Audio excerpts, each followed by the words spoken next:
কত সহজে ভর্তা পিষে নিলাম।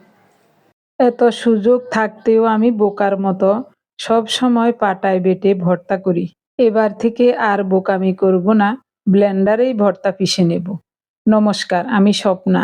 দেশ এবং দেশের বাইরে যে যেখান থেকে ভিডিওটি দেখছেন আপনাদের সবাইকে অনেক অনেক শুভেচ্ছা। স্বপ্নাস ব্লগে সবার আমন্ত্রণ। প্রতিদিনের মতো নতুন একটি পর্ব সাজানোর প্রয়াস করছি। আমাদের ঘরোয়া কাজকর্ম, রান্নাবান্না, খাওয়া দাওয়া, এইসব বাস্তব চিত্রগুলি নিয়ে আশা করছি আপনাদের সবার ভালো লাগবে। তাই অনুরোধ রইল, পর্বটি প্রথম থেকে শেষ পর্যন্ত দেখুন। বাঁধাকপিটা যেমন ওজন তেমনি ঠাসা।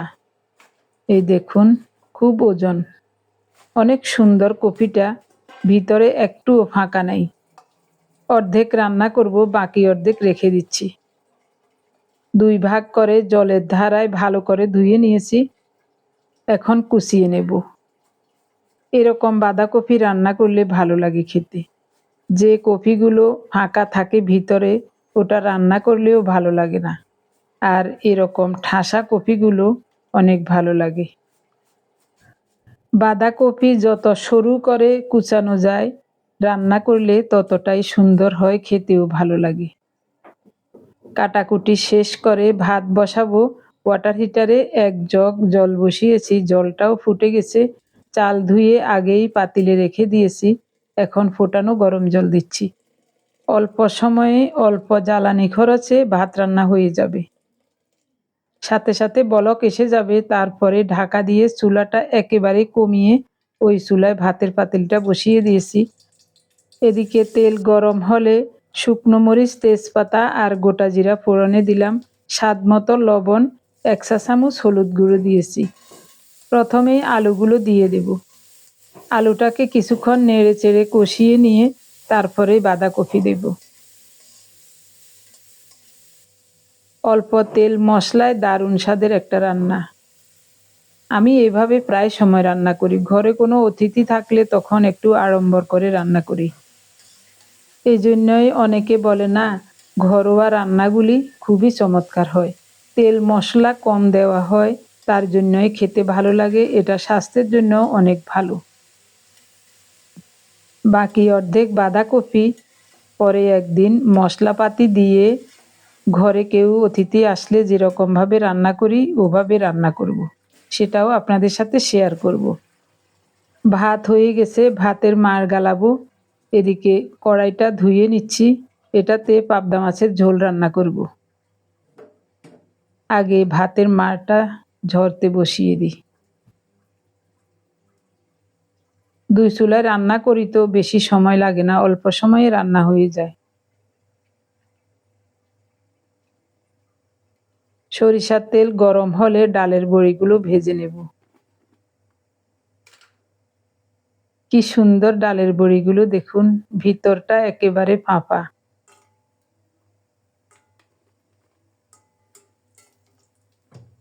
বেশি দেব না, 5-6টা দিলাম। লালচে করে ভেজে নেব।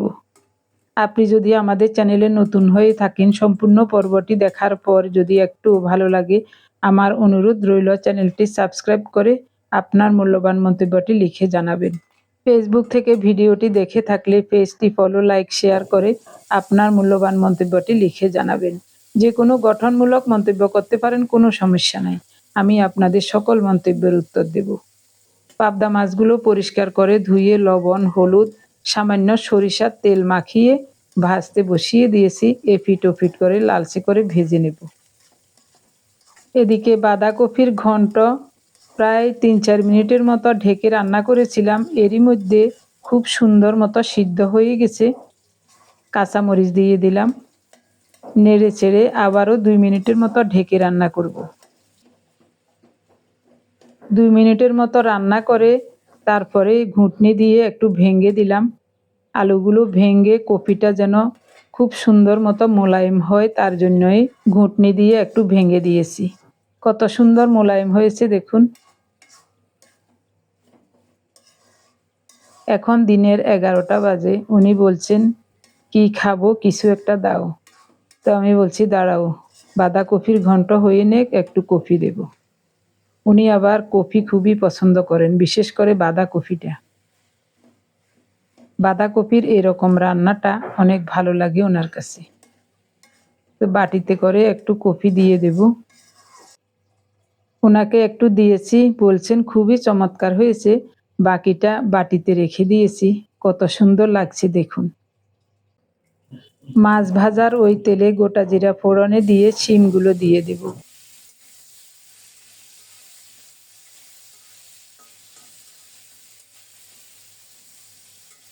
কিছুক্ষণ কষিয়ে নিয়ে এখন স্বাদমতো লবণ দিয়েছি।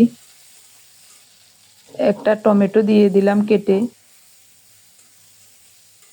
হাফ চা চামচেরও কম হলুদ গুঁড়ো দিয়েছি।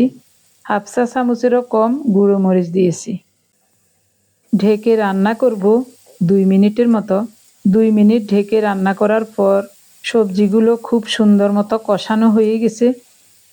কোনো প্রকারেই যেন লেগে না যায় তার জন্য দাঁড়িয়ে থেকে নেড়ে চেড়ে আরও একটু কষিয়ে নিয়ে তারপরেই ফোটানো গরম জল দিচ্ছি।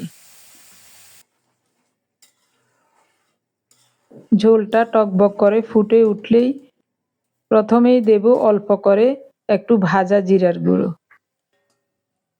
তারপরেই দিলাম ভেজে রাখা পাবদা মাছ। শিমগুলো সিদ্ধ হয়ে গেছে কিন্তু সবুজে আছে।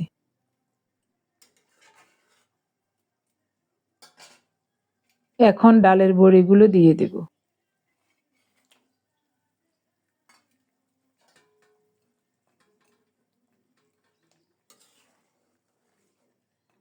ঢাকা দিয়ে 1-1.5 মিনিট রান্না করব।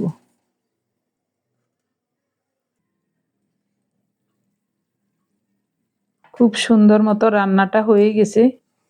এই দেখুন, ঝোলটাও পাতলাই আছে। নামানোর আগে কুচানো ধনেপাতা দিয়েছি। এবার নামাবো।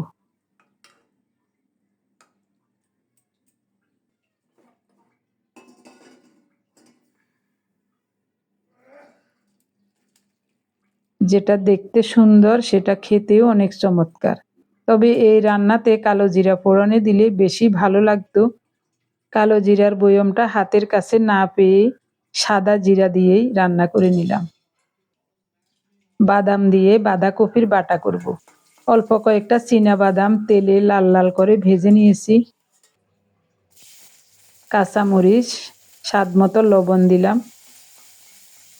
মরিচগুলো তেলে খুব সুন্দর মতো ভেজে নিয়েছি। এখন কুচানো পেঁয়াজ দিয়েছি। মাঝারি সাইজের 2টা পেঁয়াজ কুচিয়ে দিলাম। পেঁয়াজ মরিচ একটু লালচে হলে উঠিয়ে নিয়ে আর একটু তেল দিয়ে কালো জিরা ফোড়নে দিলাম। এরপরেই বাঁধাকপি দিয়ে দিলাম। এবার ঢেকে ঢেকে অল্প তাপে কপিটাকে খুব সুন্দর মতো ভেজে নেব।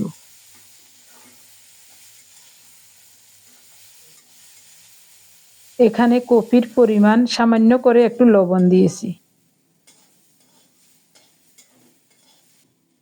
কিছুক্ষণ ঢেকে ঢেকে নেড়ে চেড়ে খুব সুন্দর মতো কপিটাকেও ভেজে নিলাম।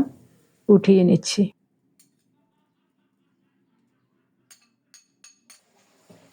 রান্নাবান্না শেষ। এখন রান্নার সব সরঞ্জামাদি ধুয়ে মুছে রাখবো। রান্নাঘরটা পরিষ্কার করে মুছে নেব। সকালবেলায় বিছানা পাটিগুলো গুছিয়ে রেখেছিলাম। এখন শুধু ঘরটা মুছে নিয়েই তারপরে স্নান করব। পাথর এবং ওর বাবার কয়েকটা কাপড় চোপড় ভিজিয়ে রেখেছিলাম ধোয়ার জন্য। ওগুলি ধুয়ে তারপরে স্নান করব। এরপরে পূজা আহ্নিক সেরে দুপুরের দিকে আমাদের খাওয়া দাওয়া হবে। সকাল থেকে এক বিন্দু সময় বসে থাকি না। যদিও বসে থাকি, বসে বসে ভিডিও এডিটিংয়ের কাজ করি বা বিভিন্ন ধরনের কাজ আছে এগুলি করি। বসে থাকি না। তারপরও সময়ে কুলায় না, সময় পাই না, ঘুমানোরও সময় পাই না। আগে বাড়িতে গেলে এ ঘরে ও ঘরে গিয়ে কত গল্প করতাম। গত 3 বছর যাবৎ বাড়িতে গেলেও কারো ঘরে যাই না। নিজের ঘরের কাজকর্ম সেরে রান্নাবান্না সেরে খাওয়া দাওয়া হলে তখন আমার নিজের কাজ করি। এই কাজগুলি করতে অনেক সময় লাগে। যারা এক্সপার্ট তাদের হয়তো বেশি সময় লাগে না। আমি তো জানি না কিছুই। একটা কাজ বারবার করতে হয়, তার জন্যই সময় লাগে বেশি। ভুল করি বেশি, অনেক ভুল হয়। তো ভুলগুলো শুধরে নিতে সময় লাগে। এই জন্যই কোথাও যেতে পারি না বাড়িতে গেলেও। আর ঢাকায় থাকলেও ঘরের কাজকর্ম যা আছে এগুলি তো নিত্যদিনের কাজকর্ম, রান্নাবান্না, খাওয়া দাওয়া, ঘরের কাজ এগুলি তো সব মেয়েদের করতেই হবে। এরপরেও আগে অনেক সময় পেতাম শুয়ে বসে থাকার এবং গল্প করার মতো, ছবি দেখার মতো। এখন কিন্তু ওইরকম সময় নাই। এখন সব সময় ভিডিও এবং ভিডিও এডিটিং, ভয়েস দেওয়া, বিভিন্ন ধরনের কাজ নিয়ে ব্যস্ত থাকি। মেয়েদের কাছেও একটু যে ফোন দিয়ে ওদের খবর নেব ওই সময়টুকু পাই না। তারপরও একদিন পর পর হলেও ৩ মেয়ের খবর না নিলে আমার ঘুম আসে না। ওরা তো চাকরি করে, পাশাপাশি সংসার, সন্তান, ওদের সময় কম। আমার কিন্তু সময় না থাকলেও একটু সময় বের করে ১ মিনিট করে হলেও ওদের সাথে কথা না বললে আমার একটুও ভালো লাগে না। আবার ভাইদের কাছে ফোন করি, দাদার কাছে ফোন করি, মাঝে মাঝে বোনের কাছে ফোন করি। গতকাল বোন বলছিল, দিদি আপনার সাথে কথাই হয় না, আপনি ব্যস্ত থাকেন এই জন্য আমি ফোনও দিই না। তা আমি বলছি তুই ফোন দিস, ব্যস্ত থাকলে অল্প একটু হলেও কথা বলবো। ২০ সেকেন্ডও লাগে নাই, ভর্তাটা ফিসা হয়ে গেছে। এসো না ভর্তা মানে 10 সেকেন্ডও লাগেনি, কি সুন্দর মতো ভর্তা হয়ে গেছে। উদা উদা কষ্ট করি আসলে। ওহ কি সুন্দর, বাহ, এরকম করিয়ে খামো আর হুদা হুদা পিসি পিসি ইয়াতে লই, কত কষ্ট।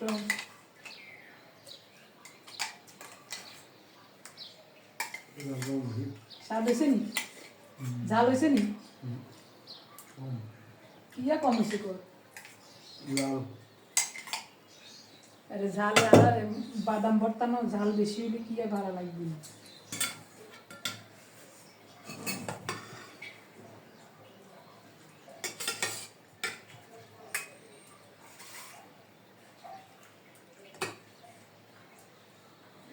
ডালের বড়ি, শিম, পাবদা মাছের ঝোল।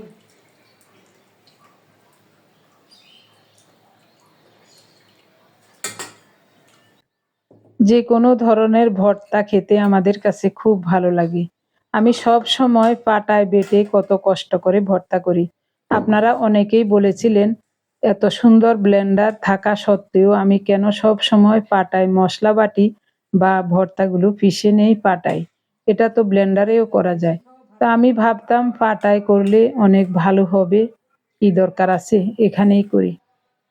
আজ এত কাজের পর ভর্তা পিষার সময়ও কম, তাই ভাবলাম আজ ব্লেন্ডারেই করে দেখি কেমন লাগে।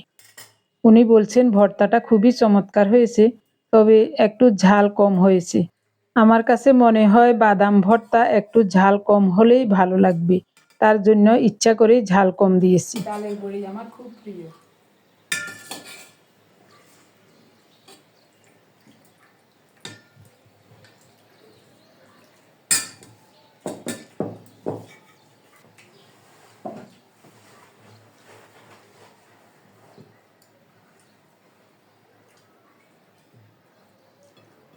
বাঁধাকপি কেমন লাগে? ভালো লাগে। সকালে তো খাইছো, গরম গরম ভালো লাগে না এখন ভালো লাগে? ভালো লাগছে, আরো ভালো লাগে। কত সহজে ভর্তা পিষে নিলাম।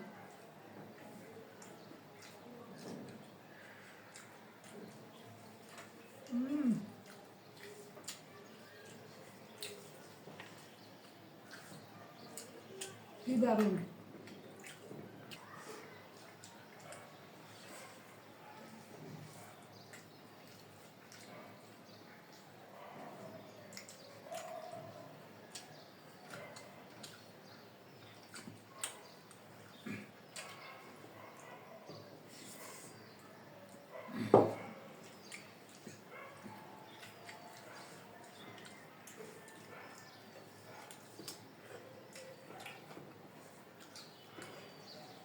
স্বাদ হচ্ছে তো বাঁধাকপি।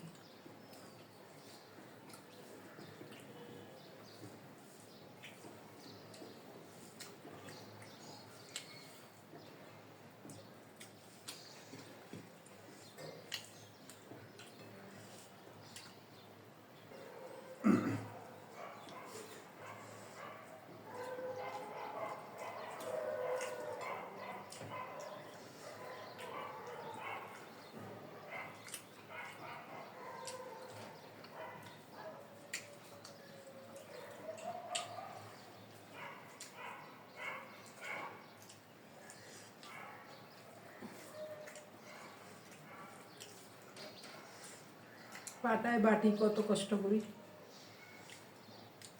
আর এক মুহূর্তে হয়ে গেল।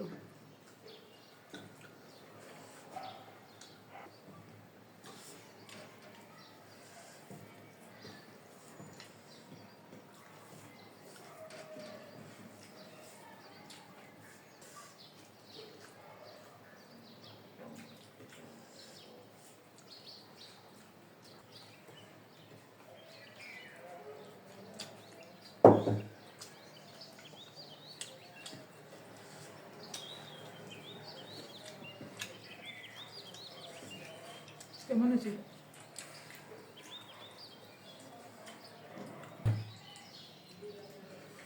আর দিয়ে দিচ্ছি।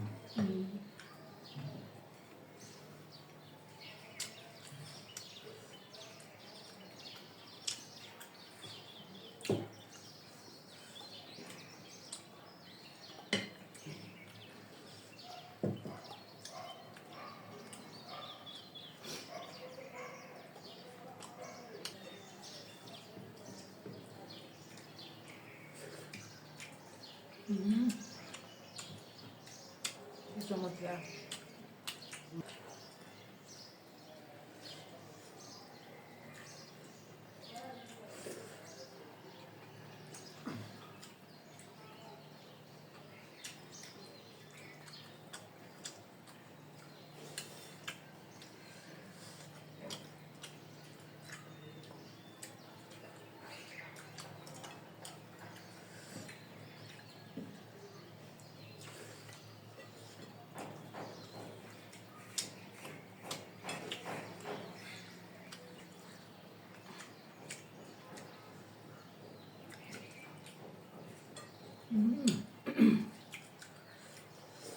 বড়িগুলো দারুণ।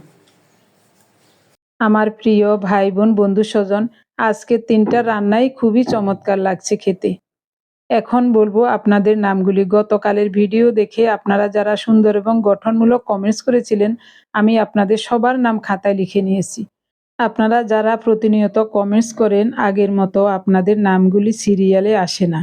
তাই প্রথমে লিখেছি শিবানী ভৌমিক ময়মনসিংহ থেকে, সোনিয়া দেবী, মল্লিকা ঘোষ শিলিগুড়ি থেকে, মিতালি চৌধুরী, হুমায়রা হামিম এন ঘোষ কলকাতা থেকে, নীলিমা মাইজি, হর্ষ বসাক সোদপুর থেকে, রেখা মল্লিক গুজরাট থেকে, অর্পিতা রানু বেগম ইতালি থেকে, রাজলক্ষ্মী দাস ইন্ডিয়া থেকে, শ্রাবণীর রান্নাঘর মমতাজ ব্লগ মাইজি থেকে, অনিতা ধর, স্বপ্না রায় ডেইলি কিচেন, অনিমা বোস রাঁচি থেকে, নিশাত কলি রাফসান, শিপ্রা দাস বনানী ব্যানার্জি মুর্শিদাবাদ থেকে, বিভাসান গুয়াহাটি আসাম থেকে। আপনাদের সবাইকে জানাই অজস্র অজস্র ধন্যবাদ, অভিনন্দন এবং কৃতজ্ঞতা। আপনারা সবাই খুব সুন্দর এবং গঠনমূলক কমেন্টস করে আমাকে ধন্য করেছেন। এভাবে সবাই আমাদের সাথে থেকে স্বপ্নাজ ব্লগ চ্যানেলটি এগিয়ে নিয়ে যাবেন আশা করছি। সবাই ভালো থাকুন, সুস্থ থাকুন, দেখা হবে আগামী পর্বে।